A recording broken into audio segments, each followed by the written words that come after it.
Muy bien, vamos a continuar con esta siguiente cápsula relacionada a los siguientes temas de estadística. Bien, déjenme compartir material.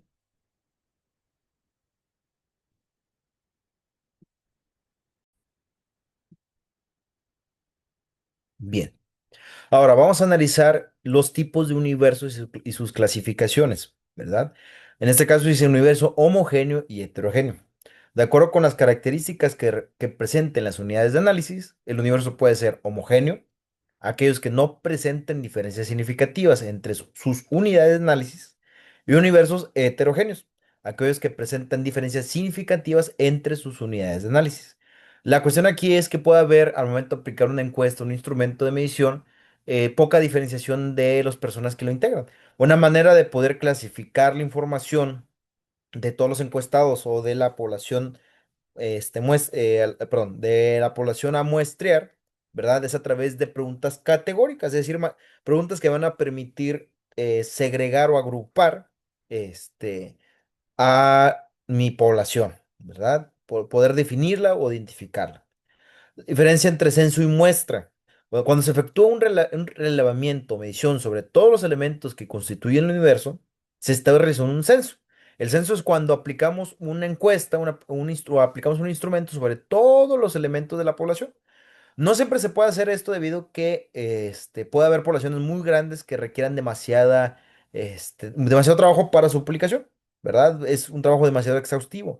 También puede haber poblaciones que, debido a sus características, tienen digamos, más reducido la población, tiene una cantidad menor de integrantes, pero debido a que, digamos, está asociada esa reducción de la población a las cualidades y características de ese marco muestral, ¿verdad? O ese marco poblacional, pues va a requerir un ejercicio mayor de esfuerzo y investigación poder censarlo de manera completa. La alternativa es, en cambio, cuando todos tomamos una parte de dicho universo, decimos que se ha tomado una muestra, ¿verdad?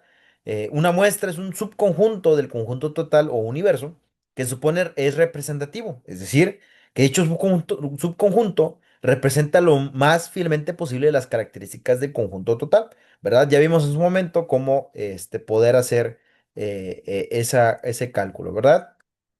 Diseño de la muestra o cómo es que se aplica o se selecciona a los integrantes de la muestra una vez medida, ¿verdad? Una vez contabilizado. Primero tenemos que definir la población de estudio, es decir, quiénes nos interesan investigar o analizar dentro de todas las posibles personas o datos a los que consultar. Obtener, de ser necesario y posible, el marco muestral pertinente, es decir, categorizar o acotar a quiénes vamos a estar consultando, ¿verdad? Un ejemplo, si queremos hacer un estudio relacionado a, este, digamos, la opinión de los gerentes administrativos o de las empresas sobre un tema relacionado a las buenas prácticas operativas o gerenciales, pues vamos a tener que preguntarle a gerentes y a administrativos. De nada sirve encuestar a personal de la calle, ¿verdad? O gente varia que no tenga conocimiento, que no sea expertos, que en su opinión no nos va a ser relevante para el estudio. Después, escoger la técnica de muestreo más adecuada. Es decir, de qué manera se va a muestrar a esas personas. Tomar decisiones sobre el tamaño y margen de error de la muestra, como se mencionaba anteriormente, dependiendo de la probabilidad de ocurrencia que se desea analizar y el error estimado a asumir, pues vamos a tener que decidir cuál va a ser nuestra población, nuestra muestra a encuestar. El marco muestral está compuesto por un listado de los elementos que componen nuestro universo y que permiten su identificación y es la base de los muestreos probabilísticos. Entre los tipos de muestreos está muestras probabilísticas, aleatorias o azar simple, azar sistemático, azar estratificado, azar por racimo o conglomerados. También están las muestras no probabilísticas, como son las accidentales, casuales o por conveniencia, intencionales, razonadas o por criterios, por cuotas y bola de nieve, ¿verdad? La primera, que es el tipo de muestreo probabilístico y marco muestral, dice, las muestras probabilísticas son aquellas que basadas en las teorías de las probabilidades, permiten conocer a priori, a primera instancia, cuál es la probabilidad que tiene cada elemento de ser incluido en la muestra. Y se refleja con la fórmula la probabilidad de que se da a través de los casos favorables entre los casos posibles. Estos muestreos requieren el conocimiento previo del universo y la identificación de sus unidades, es decir, que requiere de un marco muestral. son más costosos y tienen una base estadística que contribuye a su precisión. El primer tipo de técnica de muestreo probabilístico es el azar simple. Si en el azar simple las unidades de análisis se extraen del marco muestral sin ningún tipo de diferenciación. Es el más sencillo de todos. O lo que lo mismo se obtiene de las personas que van a integrar la muestra sin un criterio establecido. Ahora sí, como que dice, se hace, ahora y se va, ¿verdad? Respetando la cantidad de personas que tienen que integrar la muestra. El segundo tipo de muestreo es el azar sistemático. Sigue siendo al azar, al ahí se va, vamos a decir, pero llevando un cierto estructura. O sea, aquí se busca que aparezcan casos de toda la escala de posibilidades. Se maneja con coeficiente de elevación, universo entre muestra, que determina cada cuántas unidades se extrae una, ¿verdad? Y por ejemplo, ahí viene un ejemplo de que sea de 10 en 10 del total de la población, puede ser por números primos, de 2 en 2, de 5 en 5. Da un poco igual, solamente es para mantener un orden al momento de seleccionar a las personas siguiendo el azar que van a integrar a la muestra.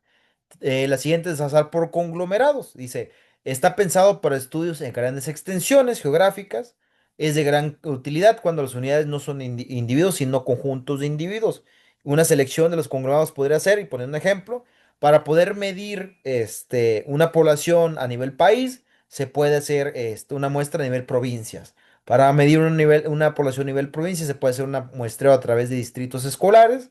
Para hacer un análisis de una población de distritos escolares se puede hacer un muestreo por escuelas, ¿verdad? Y nos va a dar una representación de escuelas a distritos escolares, de distritos escolares a provincias y provincias a país. Azar estratificado.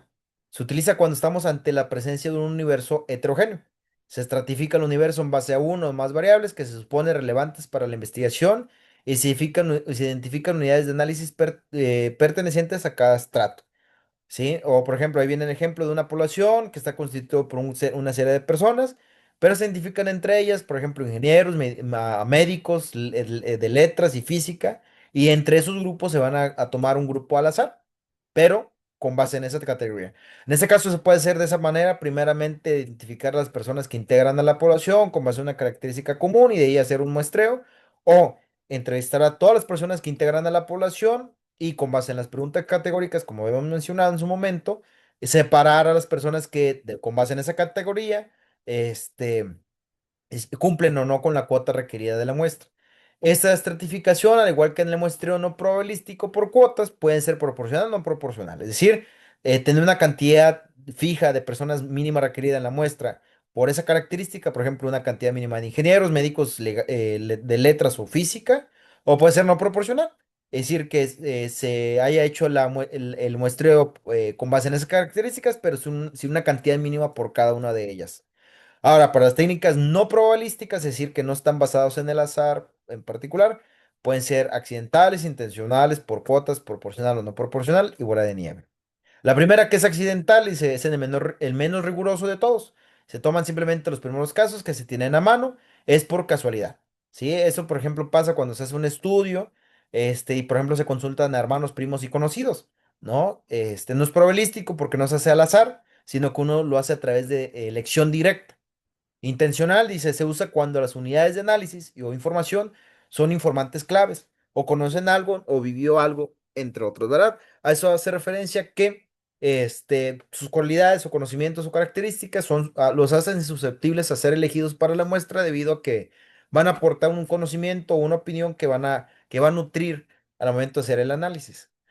O bien cuando se recurre a casos típicos de un determinado problema, ¿verdad? Es decir, que eligen por una prioridad. Si yo, por ejemplo, hago un análisis acerca de personas de 50 años con hipertensión, pues voy a tener que elegir de manera intencional a personas que tengan hipertensión como primer filtro para poder hacer ese análisis, no al azar y después filtrarlo con base a si tiene o no hipertensión, hablando de un ejemplo, ¿verdad?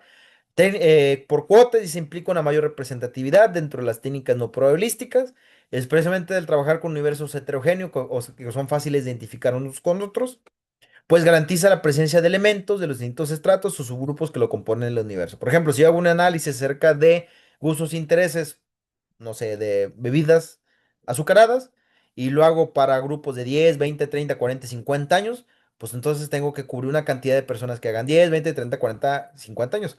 Estas pueden ser proporcionales, es decir, tener una cantidad mínima en la muestra para cada uno de los grupos de edad. Esos grupos pueden estar separados por otras características, no sé, sexo, edad, en este caso, profesión, estado civil, una característica un poquito más particular, o pueden ser no proporcionadas, ¿verdad? Es decir, que no tienen que tener una cantidad física. Bola de nieve, sí, es un contacto, un contacto que deriva a otros. Y así sucesivamente. No es probabilística porque no se da al azar, se da por elección directa, pero no de manera, digamos, no nosotros, sino a través de recomendaciones o una secuencia de, de solicitud de información. Es decir, que el encuestado deriva al encuestador a otros posibles casos, se utiliza frecuentemente cuando los casos resultan muy difíciles de contactar. Bien, con esto estamos concluyendo esta cápsula, estaremos continuando con los temas en las siguientes.